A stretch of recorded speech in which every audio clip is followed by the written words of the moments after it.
Esta emisora no se responsabiliza por los comentarios emitidos en este espacio. Noti Hoy presenta Por la Salud y por la Vida. Temas y reflexiones, no de enfermedades, sí de salud, dirigido a nuestros oyentes, con el doctor Rafael Bonilla Cortés. Aquí se abre una nueva página por la salud y por la vida. Muy buenos días, amigos. Grato momento siempre de estar con ustedes y aportar a nuestras vidas. El tema de hoy lo considero crucial porque vamos a hablar del futuro que nos espera. Así que pongamos mucha atención en cuanto no es tan solo una nueva normalidad. Estamos hablando de una vida que tenemos hoy y que conjugado en esperanza es la que podemos tener mañana.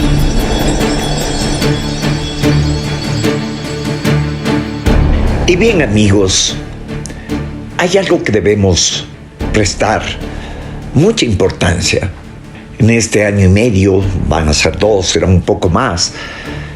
Yo no creo que haya un solo ser humano al que las circunstancias de la pandemia no le haya afectado de alguna manera en su estilo de vida, en sus prioridades, en sus conceptos, en sus formas de vivir, de amar, de conectarse con el mundo. No existe Robinson Crusoe en el mundo. Ello solo considera una patología que está catalogada como una situación psiquiátrica.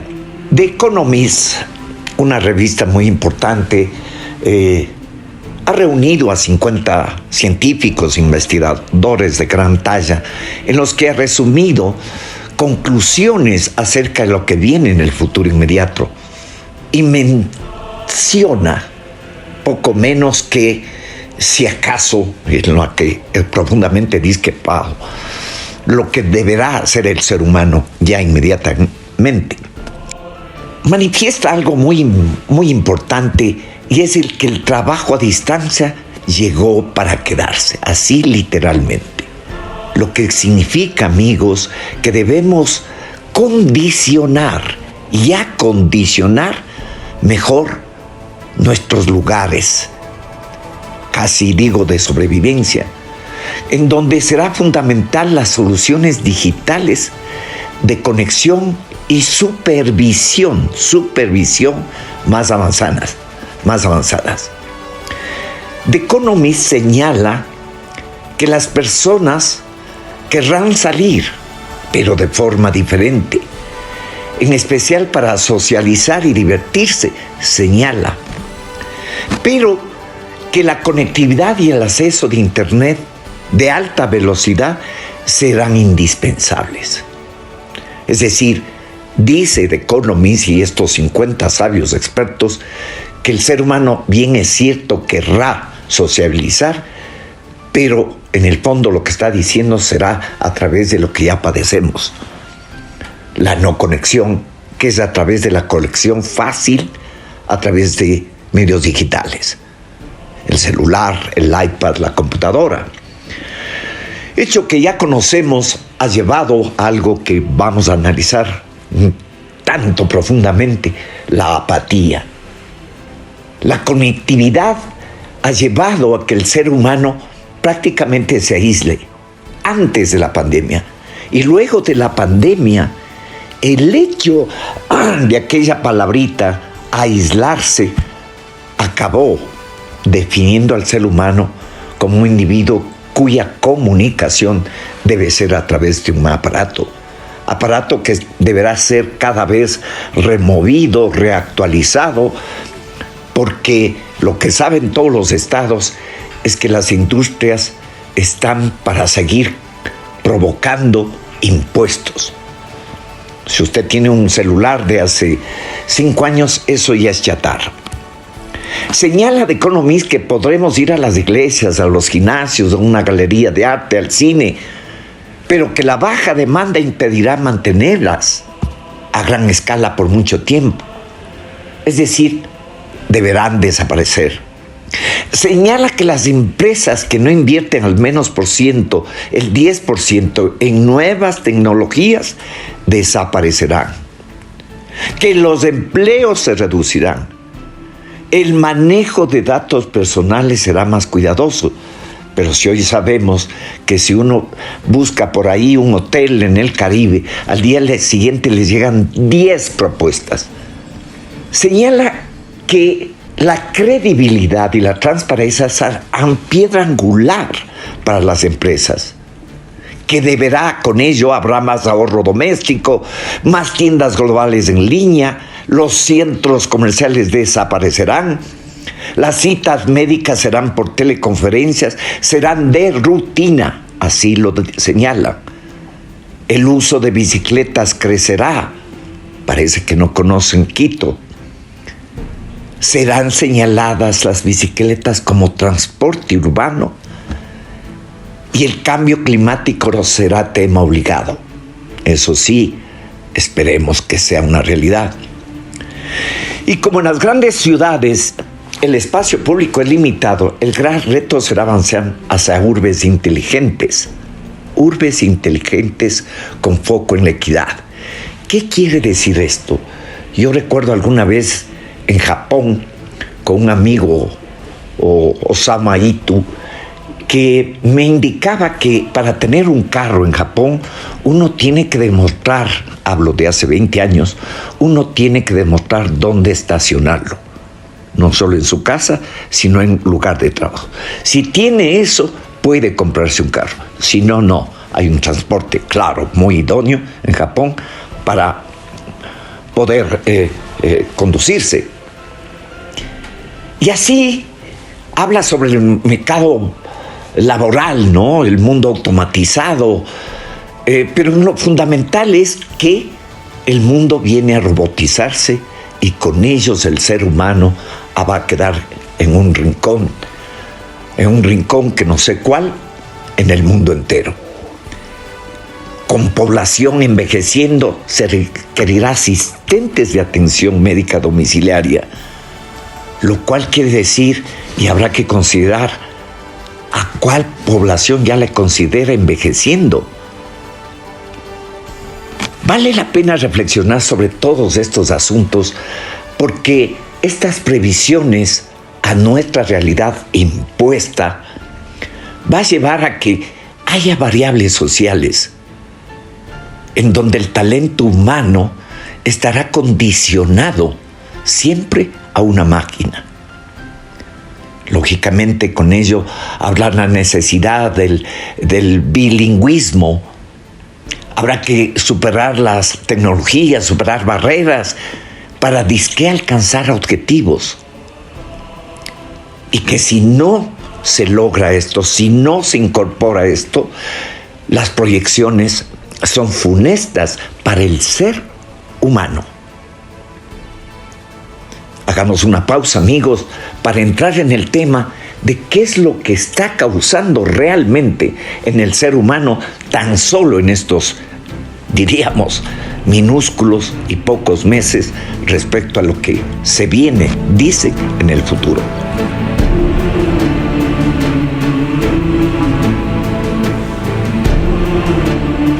¿Quién no conoce algún ser humano al que nada parece despertar de su indiferencia? Ese tipo de seres humanos del que suele decir tiene la sangre de horchata. Conocemos muchos. Acaban al fin de retirar a uno de ellos, con lo cual deberá hacerse una limpia en la ciudad.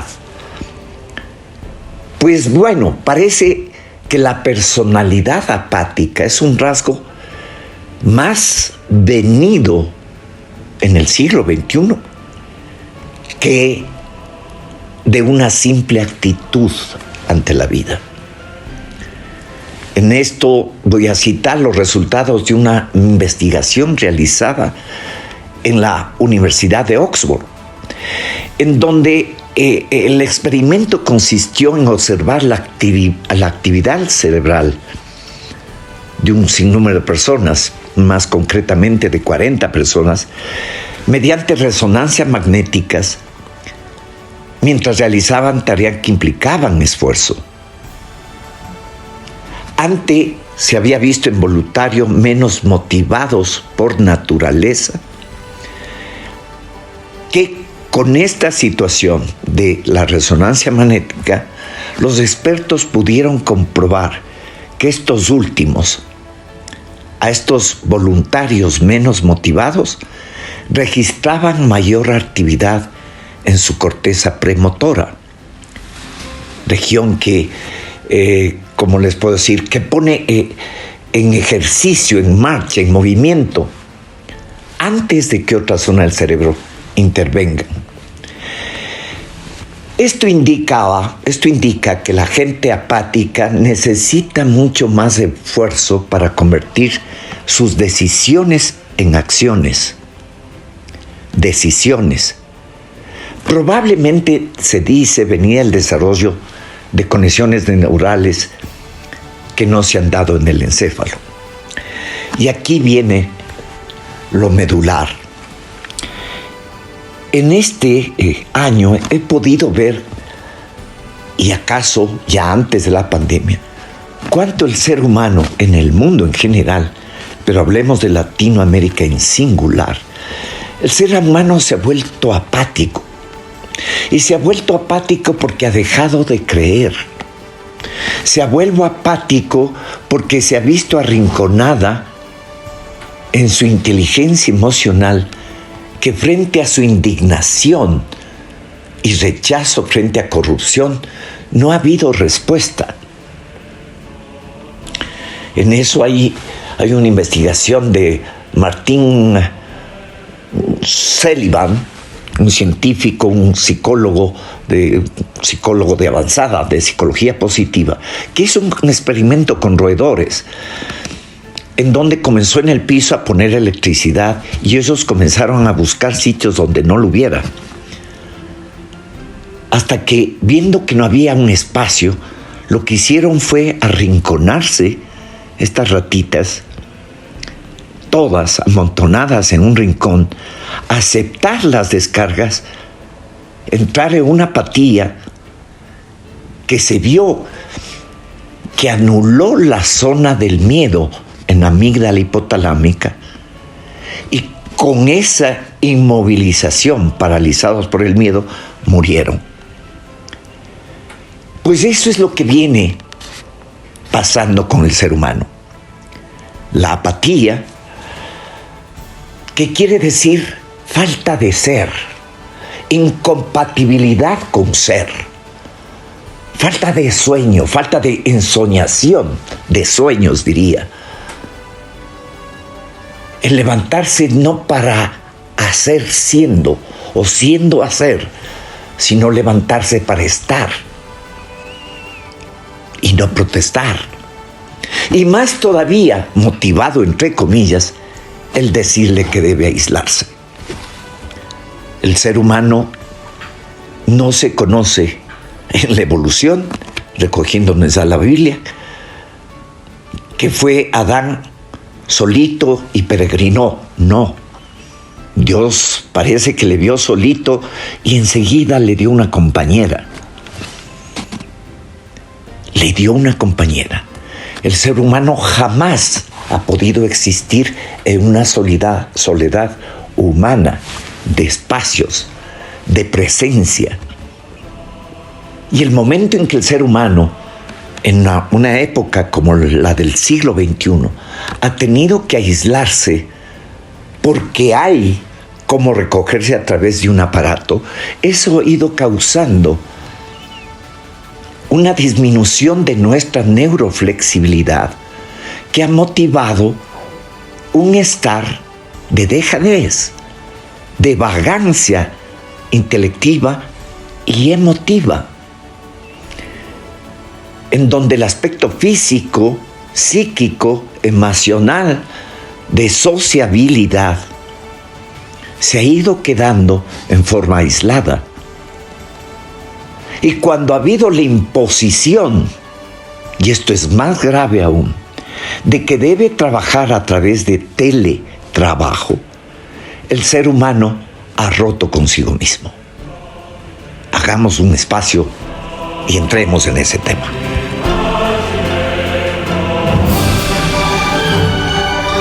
Usted está escuchando un programa enriquecedor por la salud y por la vida con el Dr. Rafael Bonilla Cortés. Le esperamos todos los viernes desde las 8:30. En todos estos meses, la gran mayoría de pacientes que he podido convivir, hacer comunión, han presentado lo siguiente. Si antes de la pandemia el 80% de enfermedades, de patologías, se debían a problemas emotivos, digámoslo así en términos generales, estrés, etcétera, todo lo que usted quiere, todas las emociones que usted quiere son causantes del 80%, eran causantes del 80% de enfermedades. Las que muchas de ellas no tienen un diagnóstico preciso y consecuentemente tampoco un tratamiento específico que no sea absolutamente sintomatológico. Punto y aparte. Mas este hecho de que el ser humano tenía ya este antecedente, con la pandemia, el 90 y más % de seres humanos están enfermos.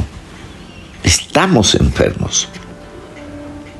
Porque en forma obligada hemos debido aislarnos por el miedo a disque sobrevivir y mantenernos vivos. Vaya formita de vivir. Y en ello he debido encontrarme con personas, mucho más mujeres, que obligadas al teletrabajo han debido quedarse en casa. Y el hecho de que la mujer, en su esencia maternal, esté en casa, cuando en el siglo XXI, nada de cambalache, aislada, quedada en casa, la mamita, poco menos que maten a la muda, ha debido, estando en casa, pues, volverse nuevamente profesora, ama de llaves, amantes, empleada, de todo. Porque el marido también le ha tocado, unas veces por teletrabajo, otras porque no tiene empleo. Y esa mujer lo primero que quiere es salir volando de esa casa. No quiere saber nada de hijos, ni del polvo, ni de hacer el amor, ni de tender la cama, ni mandarle al diablo al marido. Ha despuntado la cantidad de divorcios. Se han dicho verdades ocultas que estaban guardadas ahí en el baúl de los errores. Mujeres que presentan ahora mayor índice de migrañas, de insomnio, de dolores del cuello, el famoso triángulo de la angustia que he hablado tanto, gastritis, colon irritable, cambios en la menstruación, dismenorreas, lumbalgias que no tienen nada que ver con un problema asiático, sino de concentración espástica de una apatía ahí dominada, en donde ella está cumpliendo una orden que debe cumplirle por razones de sobrevivencia en mantener un empleo. Entonces la cosa se ha puesto gravísima. Con cuántas madres, pacientes me he encontrado que lo que quieren es simplemente volver a trabajar las horas que sean, pero afuera, en la oficina. Esta apreciación y grande definición de Economist, famosa revista científica, pues va a quedar ahí, porque el ser humano no va a resistir levantarse para sentarse. levantarse de una cama a la que está aburrida, acostarse para sentarse en un escritorio del que le está matando su imaginación, su accionar, su disposición, su vitalidad espiritual y física, y que, repito, está corroyendo a una zona de la amígdala hipotalámica. Recordemos que la amígdala viene del hebreo almendra, y que es en esta zona donde se juegan mucho de nuestras emociones, y en el caso de estos 2 años, el miedo, el pavor. Tomás de Aquino, en el siglo XIII, escribió que todos los pecados del hombre nacen de la soberbia. Soberbia en el antiguo hebreo es sazín. Y resulta que hoy, en el siglo XXI, lo que está viviendo el ser humano es tan solo imposiciones de poder, manifestaciones de soberbia por el poder. Y no hay situación que rompa con la espiritualidad más que la soberbia. Y no hay situación que rompa con el ser humano sus sueños, sus ánimos, su vida, su proyección, su creatividad. La creatividad es hija de la pasión. Pero hoy nos tienen abocados para solucionar nuestra vida, que debamos seguir reglas en donde lo fundamental es que estemos aislados. Es que cómodamente trabajemos en casa, lo cual al poder le viene muy bien, entre otras cositas, por razones de ahorro de gastos. Pero es que la apatía que le ha llevado al ser humano a hacerse a un lado respecto de la corrupción, respecto del crimen, de los asesinatos, de las violaciones, hoy tiene que ser una regla. Y eso va a matar la poesía, y eso va a matar la música, y eso va a matar la obra de magnificencia que no por religión, sino por espiritualidad, el hombre debe ejercer. El corazón ha sido indispensable en términos de crecimiento y generosidad humanas. Y entonces vemos que las soluciones a eso, y los planteo así, sin poner tanta parafernalia, es que mientras menos ejercicio hagamos, menos respiremos, mientras más apáticos estamos permitiendo que haya células neuronales que se mueran en esta zona de la amígdala hipotalámica que tiene que ver con el hipocampo. Porque nuestra flexibilidad depende de un animalito que esté activo, que sepa del sol. El ser humano no ha podido vivir en soledad, tanto como el agua, que es H y oxígeno, hidrógeno 2 y oxígeno. Igual que la flor necesita un tallo. El ser humano no puede aislarse en casa para producir disque. Y no dan otra solución que no sea esta.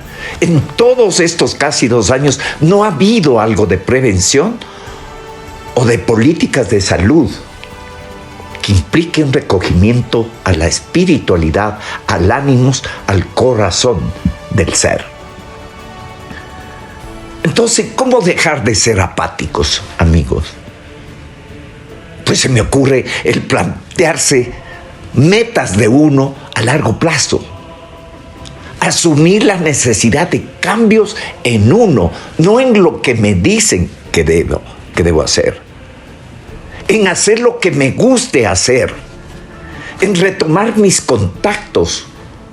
O en el virtuosismo de la creatividad, de la soledad, hacer nuevos. revisar las expectativas de uno y si es necesario buscar ayuda. Pero qué importante en esto, la identidad, el espacio mínimo vital, el saber cuál es el propio olor de uno, tan trascendental. Parte de dejar la apatía es centrarse en la vida de uno fuera de casa. Esto no lo analizó The Economist, solo pensó en su título, The Economist, a dónde debemos ir y qué es lo que ya lo tienen sentenciado, deberá suceder. Qué importante es el ocio en compañía, como también en solitario, cuando uno se motiva en solitario a crecer, a crear. Qué importante uno es inspirarse, qué importante es hacer deporte. Alguien me decía alguna vez, ¿qué deporte hace, señor? Yo baño, sauna, solitario y ajedrez. Y dije, bueno, está bien, pero si puede hacer que lata su corazoncito un poco más, caminando unas 500 pasos no estaría por demás. Esto de ser creativo, esto de cuestionarse, no en términos de la filosofía occidental que ha sido to be or not to be, y hemos terminado en más to be, no, no y no. La filosofía china en esto es maravillosa y fue una de las razones que me convenció a ir en tiempos en donde la China no tenía sino que comer perro y rata. Punto. Los chinos dicen, señor, le veo preocupado y amargado porque no puede tener un jardín. Sí, señor, sí. Pues sí, porque no tiene una maceta. El bonsái. Y listo. Haga un bonsái que le puede vivir un siglo, 2 siglos. Yo he visto bonsáis de 2 siglos y medio en el Museo Metropolitano en Nueva York. Verdaderas obras de arte de la naturaleza y la conjugación de creatividad del ánimo de un ser humano. Eso es filosofía práctica.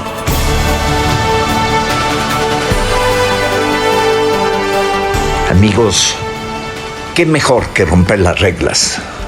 Romper las reglas habla de un ser rebelde que quiere vivir las suyas. Y ese es el desafío que debemos imponernos en los años que nos vienen, en los años que tienen por delante. Un niño y su sonrisa. No se me ocurre ver a mi nieto metido, sentado, acostado y levantarse de ahí para sentarse. No se me ocurre. No está en un niño ese destino. No está el destino del ser humano y su luz para caer en esa oscuridad. Amigos, qué bueno es levantarse para ser rebelde y acostarse convencido de que ese día no se murió, que ese día vivió en mí. Buenos días.